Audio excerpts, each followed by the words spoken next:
Be honest. When you first looked at a tarot deck, did your brain say, yeah, no, 78 cards, that's like a whole college degree? I get it. I used to look at the tiny white booklets that came with cards and be like, there's no way I'm going to remember all of this. But here's the thing, boo.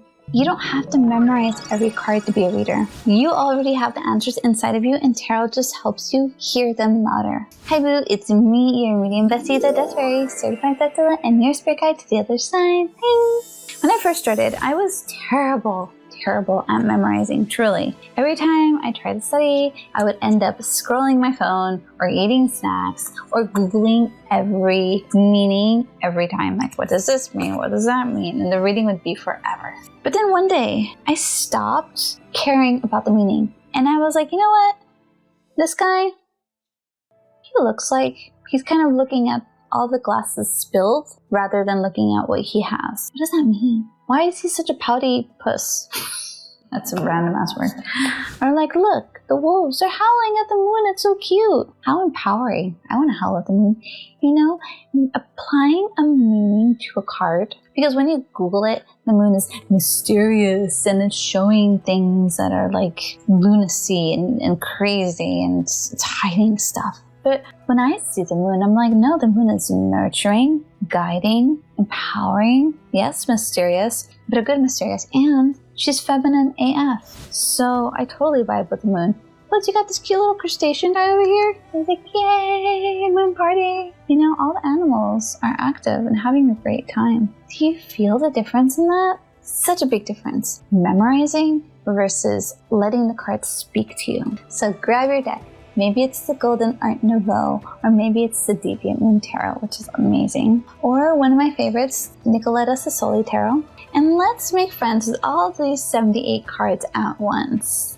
So, when I first started, I thought I was doing it all wrong, memorizing the cards, making flashcards, not remembering them, getting them all mixed up, and then feeling like an idiot, like, damn it, why can't I remember this one meaning? But when I started applying my own archetypes, then it started to make a lot of sense. If you haven't seen my how to read Major Arcana and Minor Arcana videos, please do. They really help you go deeper. This is going to be a little quick recap, but yeah, for example, again, the Hermit card comes up for me a lot.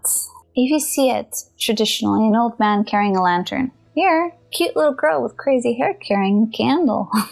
And there's a mini-me, and she's just like walking away. Or toward, who knows? What does it say to you? It really changes. The meaning will change. And then you can apply a character to this. Like, okay, to me, this is, I would say the Hermit can be Gandalf-y, but I'm really feeling a more feminine flair, especially if I'm getting a card that looks like this. I'm going to say Lydia Dietz from Beetlejuice. She's an introvert, she's doing her own thing, and she's discovering who she is and her powers. See the difference in that? So cool. So let's bust the biggest myth. You don't need to study for years. You don't need to know what the artist intended for the card. You don't need those books that go into what the color means and what the symbols mean, because that means you're just using somebody else's ideas. But you want to read with your intuition, with your ideas. So use what you know, which is your own inner thoughts, with your own inner voice to spirit. Use that to read the cards. Let's do this in 30 minutes. Part 1.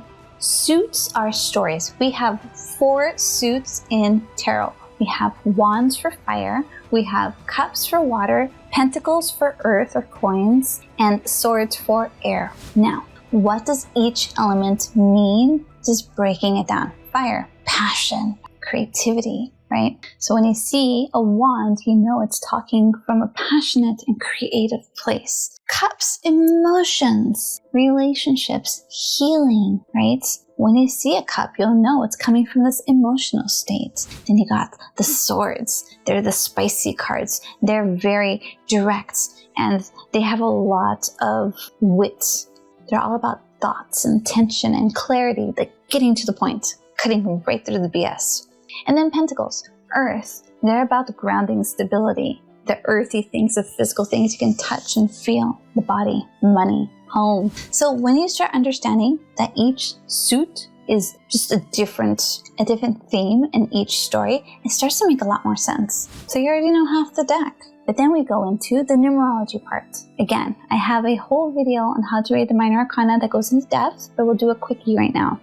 Aces are like gifts from God. They're the birth of this element. So let's say aces is beginnings, like babies. The 2s are relationship. There's no 1. The 3s are growth or creativity. The 4s are stability. The 5s are that beautiful fun chaos or challenges sometimes. The 6 is nurturing, harmony. 7 is having faith or that like a moment. 8s are movement. Sometimes they can mean abundance as well. 9 is kind of like everything coming together, like you reap what you sow. And 10 is the completion. So then if you get like a 3, right? 3 is like creativity, working together. And then you get a cup, which is water and emotions. Then you think, oh, okay, so if we all feel into it, we all have a good time. Or maybe you can get a little crazy and we can have too much of a good time. You know what I mean? So once you start understanding what the elements mean and then what the basic numerology means, it's so easy. It's like, whoa. Then we have the Major Arcana, which are the main players in your story, or kind of like the main characters, the main archetypes. And we always start with the Fool. Basically, this is you. You are le fool. You are so in the moment, just on your adventure and seeing who you meet. And then you start meeting the little characters, like this is Death.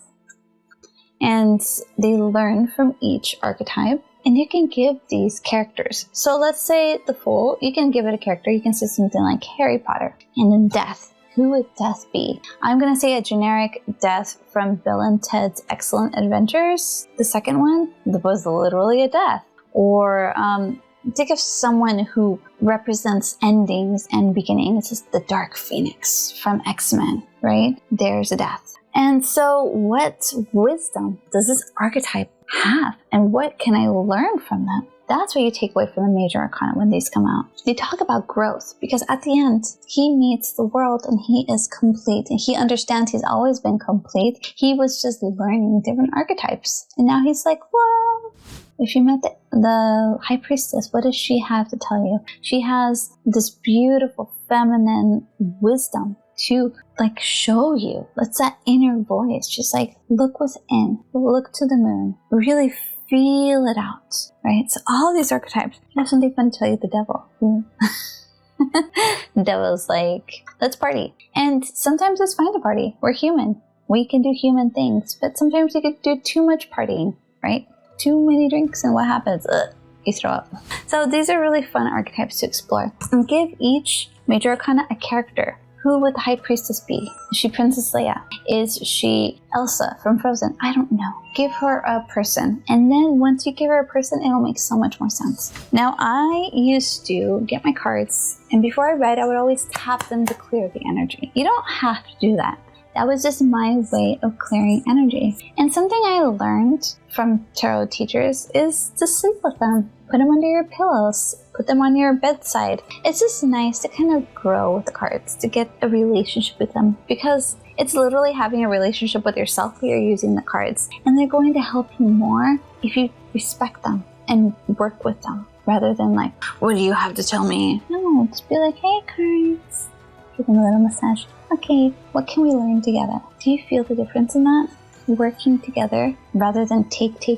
And you can also take your cards on field trips. Put them in your purse, put them in your bag, bring them with you to the cafe. Discreetly pull one. When you're at the cafe, see levers is coming out for me again. Just pull them. What do they have to say to you? And you can also start journaling them. Pull a card, write down the card. Write down the emotions you're getting from it, the feelings, the characters, the everything. Keep it. And the more you explore tarot, the more these messages will mean to you. And trust your own symbols. Not the ones I tell you, not the ones they tell you, not the ones the book tells you, the ones that you feel from them. It doesn't have to be accurate because who cares? It's you making a language with your own tool, so it will work even better for you. You can literally pick up playing cards and read them. Once you know numerology and all that, it's so easy. And the more you trust yourself and what you see, the clearer the message will be. So let's say, for example, I'm shuffling. I pull the moon again. Oh, what does that mean for me? It means to rest, to nurture,